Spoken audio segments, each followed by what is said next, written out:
everyone, aku Arinda Julian Tiaswari, mahasiswi dari Prodi Pendidikan Biologi FKIP UNS Angkatan 2020. Di sini aku mau sedikit sharing nih tentang media pembelajaran yang bisa digunakan oleh para guru dan juga sedikit sharing tentang materi pembelajaran biologi kelas 12 bab hereditas manusia. Stay tune! Langsung saja kita membuka aplikasi Chrome yang ada di laptop ataupun di HP. Lalu bisa ketikkan manual yaitu Google Slide di kolom pencarian ataupun bisa melalui titik atau titik 3 di pojok kanan atas.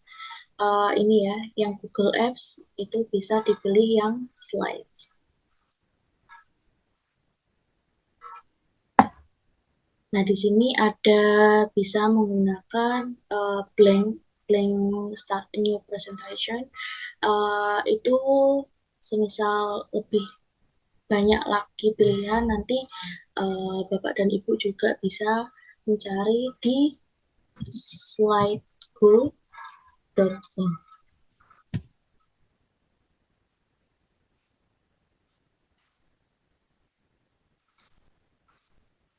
Nah, sambil menunggu tabnya membuka, nah di sini ada banyak sekali contoh saya menggunakan Google Slide ini, karena kelebihan dari Google Slide ini adalah yang pertama bisa diakses secara online dan bisa digunakan untuk mengerjakan materi di Google Slide bersama dengan orang lain. Jadi materinya ketika kita membutuhkan sharing dengan orang lain ataupun anak-anak peserta didik yang ingin menggunakan Google Slide karena itu berbasis kelompok yang mengharuskan untuk mengerjakan bersama, karena mungkin di PPT tidak bisa dikerjakan secara bersama-sama, maka bisa menggunakan Google Slide. Itu adalah salah satu kelebihannya. Lalu yang kedua adalah Google Slide ini berbasis cloud. Jadi materi yang sudah kita ketikkan atau kita buat itu langsung tersimpan melalui cloud. Jadi tidak perlu khawatir apabila terjadi error di laptop kita, sehingga data-datanya yang sebelum sempat kita simpan itu mungkin menghilang atau terhapus atau bagaimana, itu kita tidak perlu khawatir karena itu sudah langsung otomatis tersimpan.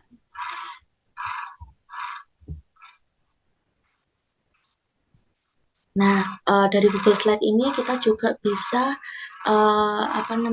menginputkan materi. Mungkin kita sudah pernah membuat di PowerPoint, tapi kita ingin menambahkan atau ingin ditambahkan oleh orang lain, maka kita bisa pilih yang upload, mungkin seperti itu. Nah, lalu PowerPoint-nya bentuknya seperti apa, dan itu bisa Bapak Ibu pilih di web yang namanya slidego.com. Nah, di sini ada banyak sekali pilihan tema-tema dari PowerPoint, dan biasanya saya menggunakan yang education berbasis yang pendidikan. Lalu dari ini tuh kita bisa memfilter. Jadi di sini ada banyak sekali contoh-contohnya, ada style, colors, grade atau jenjang. Karena kita menggunakan karena saya mengajar di SMA, biasanya saya menggunakan yang high school. Terus di sini subjeknya kita pilih yang science. Nah, di sini akan muncul banyak sekali tema-tema yang bisa digunakan oleh Bapak dan juga Ibu guru. Nah, semisal Bapak dan Ibu guru ini sudah selesai untuk membuat materinya, nanti bisa langsung dipresentasikan, nanti bisa langsung di slideshow, atau bisa di-download lebih dahulu di kolom file yang ada di pojok kiri atas. Nah, nanti bisa di-download melalui Microsoft PowerPoint. Nanti outputnya bisa melalui PPT ataupun PDF ataupun JPEG dan juga PNG, itu berbentuk gambar. Nah, lalu materi ini juga bisa cara share-nya ini bisa menggunakan yang share with others. Nah, nanti ini sudah sudah ditentukan di sini. Anyone with links bisa menggunakan atau bisa mengedit PPT ini, nanti bisa langsung di code buildingnya dan digunakan di-share ke orang lain yang ingin menambahkan materi. Gitu. Nah, di sini saya akan sedikit mereview materi tentang hereditas pada manusia. Nah, di sini ada tabel kontennya yaitu sifat fisik, jenis kelamin, dan juga golongan darah. Nah, dari sifat fisik ini berkaitan dengan materi-materi yang sebelumnya, khususnya di substansi materi genetik. Karena di situ akan membahas tentang fenotip, genotip, dan lain sebagainya. Nah, di sini sifat fisik yang diturunkan dari orang tua itu berkaitan dengan fenotip. Nah, sifat-sifat fisik yang diturunkan itu ada banyak sekali. Ada bentuk rambut, warna rambut, kondisi rambut, bentuk mata, warna bola mata, ukuran bibir, bentuk hidung, warna kulit, jumlah jari, dan juga terakhir adalah ukuran jari. Nah, variasi sifat yang ada itu dikarenakan oleh gen-gen dominan dan juga resesif. Ketika gen dominan itu bertemu dengan gen resesif, maka yang terekspresikan itu adalah sifat yang dibawa oleh gen dominan. Sebagai contoh, ini jika gen dominannya di sini adalah rambutnya keriting, itu bertemu dengan gen resesif, itu adalah rambutnya lurus, maka biasanya sifat yang akan terekspresikan adalah rambut keriting yang sifatnya itu adalah dominan atau menutupi sifat resesif. Lalu yang kedua itu membahas tentang jenis kelamin pada manusia. Seperti yang kita ketahui bahwa manusia itu memiliki dua jenis kelamin, yaitu wanita dan juga laki-laki. Nah, jenis kelamin tersebut itu ditemukan oleh sepasang kromosom kelamin, yaitu X dan juga Y atau kromosom gonosom. Nah, kromosom XX itu biasanya jenis kelaminnya wanita, sedangkan yang XY maka jenis kelaminnya adalah pria. Nah, ini yang XX itu adalah homogametik, sedangkan yang XY adalah heterogamet. Nah, telah disinggung sebelumnya bahwa kromosom manusia itu ada 46, di mana 23 pasang itu merupakan kromosom tubuh, sedangkan yang 2 itu adalah kromosom kelamin. Nah, di sini penentuannya adalah ketika sperma pembawa kromosom X dari ayah bertemu dengan kromosom X dari ibu, maka dia akan menghasilkan anak, yaitu perempuan, karena di sini kromosomnya adalah XX. Sedangkan kromosom Y dari ayah bertemu dengan kromosom X dari ibu, maka dia akan menghasilkan anak laki-laki, karena di sini adalah kromosomnya XY. Nah, ternyata untuk jenis kelamin ini ada suatu teori, yaitu namanya teori kemungkinan jenis kelamin. Nah, itu adalah perbandingan antara peristiwa yang diharapkan dengan peristiwa yang mungkin terjadi pada kemunculan jenis kelamin dalam suatu perkawinan. Nah, ada rumusnya yaitu L plus P pangkat N, di mana keterangan L itu adalah kemungkinan lahir anak laki-laki, sedangkan yang P adalah kemungkinan lahir anak perempuan. Yang N adalah jumlah anak yang diharapkan, di mana masing-masing kemungkinan lahir anak laki-laki dan juga perempuan itu sama-sama setengah. Jadi misal ketika ada soal, jika anak yang diharapkan 1, maka L plus P pangkat 1, maka dia tetap rumusnya adalah L plus P. Sedangkan yang diharapkan itu semisal 2, maka dia rumusnya L plus P pangkat 2. Di sini menggunakan rumus matematika, maka hasil akhir rumusnya adalah L kuadrat plus 2LP plus P pangkat 2. Nah, ini langsung saja, ini adalah contoh soalnya. Jika jumlah anak yang diharapkan itu 4 orang, di mana 2-nya itu laki-laki dan 2-nya perempuan, maka kita bisa substitusi jumlah anak yang diharapkan yaitu N, maka dia rumusnya L plus P pangkat 4. Hasilnya adalah L pangkat 4 ditambah 4L pangkat 3P ditambah 6L kuadrat P kuadrat ditambah 4L P pangkat 3 ditambah P pangkat 4. Karena di sini yang diharapkan 4 orang, sudah di sini rumusnya. Terus ternyata itu terdiri atas 2 laki-laki dan 2 perempuan, maka kita mencari rumus di mana L-nya ini L kuadrat dan juga P kuadrat. Nah, di sini rumus yang ada adalah 6L kuadrat P kuadrat. Nah, jika kita menggunakan rumus yang ini, maka kita substitusikan L-nya itu diganti dengan setengah, P-nya pun juga setengah. Nah, di sini hasil akhirnya kemungkinan memperoleh 2 laki-laki dan juga 2 anak perempuan itu sebesar 37,5%. Nah, yang terakhir adalah tentang golongan darah. Jadi sistem penggolongan darah itu ada 3, yaitu sistem ABO, sistem resus, dan juga sistem MN. Nah, untuk yang sistem ABO itu adalah salah satu sistem penggolongan darah yang paling banyak atau paling sering disebutkan di masyarakat. Jadi sistem ABO ini didasarkan pada perbedaan kandungan antigen dan juga antibodi.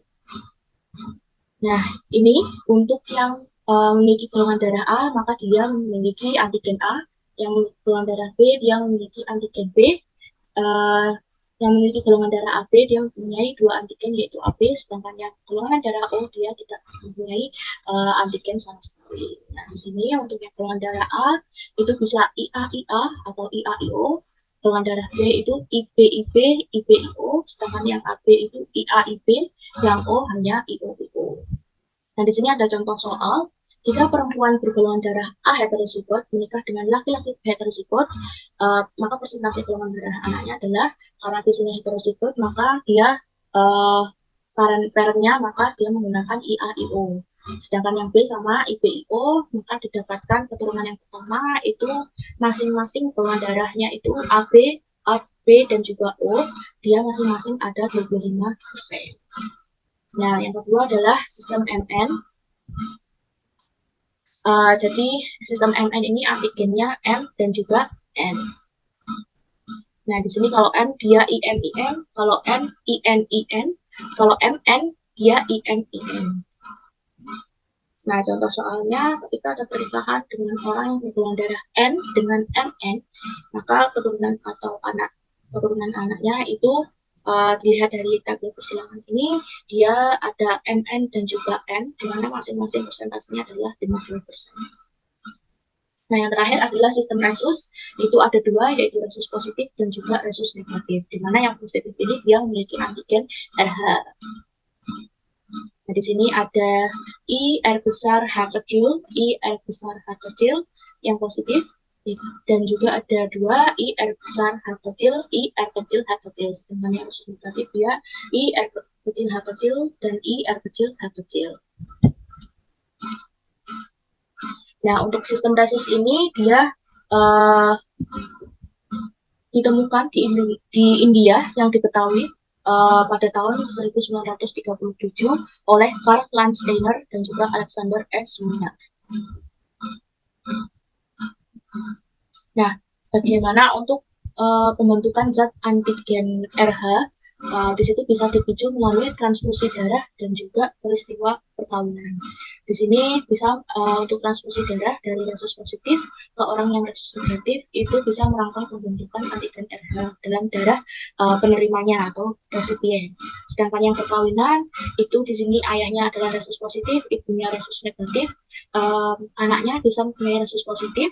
Jadi antigen RH dari ayah itu akan mengalir ke tubuh janin, dan biasanya di sini nanti terjadi kelainan, yaitu kerusakan eritrosis.